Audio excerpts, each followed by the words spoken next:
Pemirsa, seperti Hari Raya Galungan sebelumnya, umat Hindu Denpasar dan sekitarnya sejak pagi hari sudah berdatangan ke Pura Agung Jagatnata Denpasar untuk melaksanakan persembahyangan Hari Raya Galungan. Untuk mengantisipasi tingginya antusias pemedek, melaksanakan persembahyangan pihak panitia beserta para pemangku setempat membagi persembahyangan dalam beberapa tahap. Dharma melawan Adharma merupakan makna dari perayaan Hari Suci Galungan. Seluruh umat Hindu sedharma hari ini serentak melaksanakan persembahyangan serangkaian Hari Suci Galungan. Seperti halnya di Pura Agung Jagatnata Kota Denpasar, sejak pukul 6 pagi masyarakat sudah tampak memadati areal Pura Agung Jagatnata.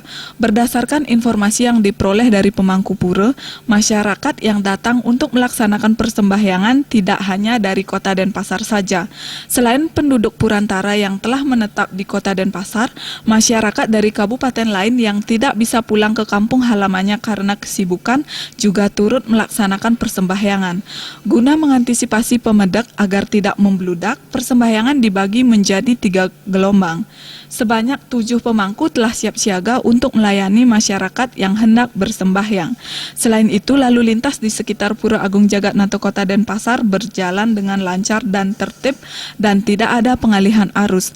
Aparat kepolisian juga telah bersiap siaga untuk mengatur lalu lintas dan keamanan para pemedek.